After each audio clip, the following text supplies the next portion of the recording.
Good morning and welcome back to the Mayor's Table. I'm Mayor Tommy Roberts, and joining me once again today is City Manager Rob Mays. And Rob, it's good to have you back with us. Good morning, Mayor. Happy to be here. Rob, in October of last year, staff presented to the City Council a conceptual plan for the development of Farmington Lake as a recreational area.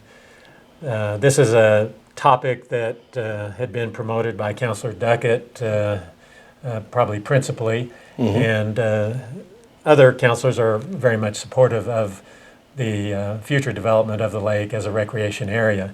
I think there are a number of reasons why we would want to proceed in that manner. First of all, I think our citizens are indicating a desire to have the lake open and available for more activities. I think there's an economic development factor as well that we want to consider and take advantage of. The idea would be to bring people from the outside into our community and have them bring their dollars into our community and spend them here. You were instrumental in seeing that this conceptual plan be brought to the council. What was the basis for bringing it to the council in October? Yeah, well, I think there's been a long-standing recognition that that's a beautiful setting and a beautiful asset up there at Lake Farmington. People periodically tell us about places they go and visit, that there are city parks in settings like that are great attractions. So like you pointed out, there's been an interest expressed.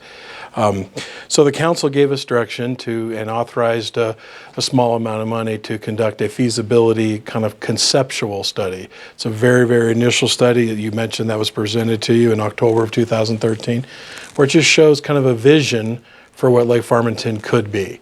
It starts with the improvements to road and infrastructure and utilities that will have to eventually be put up there, and then suggests various phases of various components that could be built, from a swimming beach to a boathouse where there'd be boat rentals to more playgrounds and picnic areas, and then ultimately maybe even the possibility of a developed campground, and likely potentially a public-private partnership, or the city to develop it and put it out for operational RFP.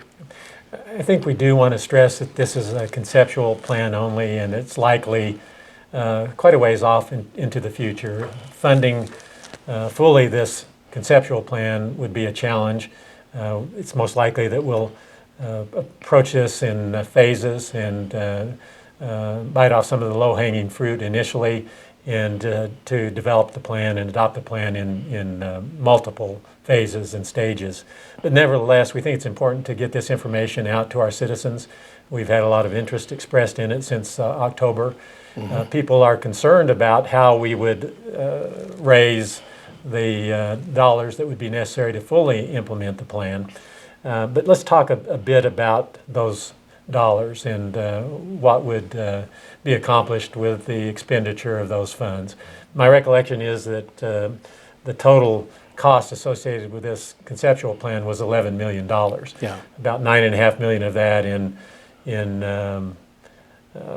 things, developing trails, any physical things that might be erected, those kinds of costs. And then about $1.5 million in extending utilities to the area. And that would envision camper use and that sort of thing, recreational vehicle use. Talk about what that $9.5 million would get us ultimately. Well, I appreciate your caveat to that, because again, this is a concept, kind of a money is no object concept. What might we do up there? And that's of course not the approach that the city will take. It will be very incremental. In fact, that's already begun. Last summer we opened up the lake for kayaking and boats, non-motorized boats, and had a lot of interest, and a lot of people are starting to use it. The council is considering right now the possibility of beginning some phase in of a swimming beach, and so and all these would be very, very small incremental costs that would show the public's interest in it and what the usage would be at much small dollars. I mean, well under $100,000, and so those numbers kind of concern me, is that they were so high and kind of so vision and conceptual that it could kind of discourage people from the viability of the project in these economic times. The official city policy regarding the use of Lake Farmington has been that it is off limits to recreational use in large part, if not entirely. So the idea that we would develop the lake for recreational uses is a deviation from that longstanding policy. Why would we, from a staff's perspective, recommend to the council that that policy be changed? Yeah, well, that's a great question. I'm happy to address that. First of all, most city water reservoirs around the country, or at least many of them, are open for recreational use. And it's important to understand that Lake Farmington is not our drinking water. Lake Farmington is a reservoir where raw river water, with all the drain-offs and all of all the things that drain into a river, and animals and other things, is pumped into a storage reservoir. And that's what it is. It stores our future drinking water. We then pump it out of that lake to the water treatment plant, where it is then treated. Then it's pumped into to storage tanks, and that's our drinking water. And so first, you kind of need to set aside that misnomer that we're drinking Lake Farmington. You wouldn't want to drink Lake Farmington any more than you'd want to go out and drink out of the river itself, or out of Navajo Dam, or any other water source. So it's not a safety issue. It's not a health issue. It's simply a policy issue as to how we would choose to use our reservoir. And in this case, the council has indicated an openness to really study the feasibility of using it for recreational purposes.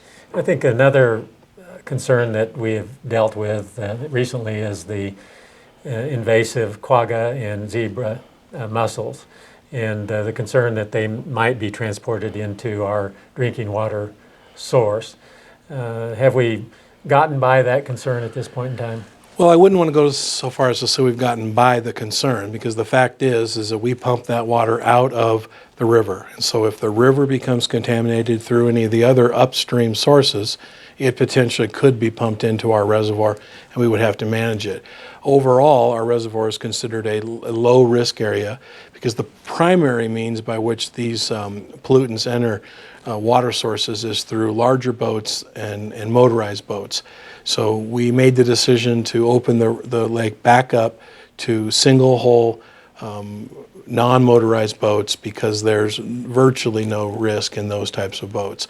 They're inspected before they go in, and then they go into the water. I know I feel comfortable the way that we have addressed that issue, and I think we can continue to address it in a reasonable way. Well, and to add, we have an aggressive testing protocol that goes on to monitor that issue all the time. And I appreciate the fact that you've talked about the general perception that people have about human beings playing and swimming in a source of drinking water, and you've explained very well how that water is taken into our treatment facilities and treated to drinking water standards before it's distributed to homes and businesses. Right. But nevertheless, it's interesting to me to realize that many people still have that concern.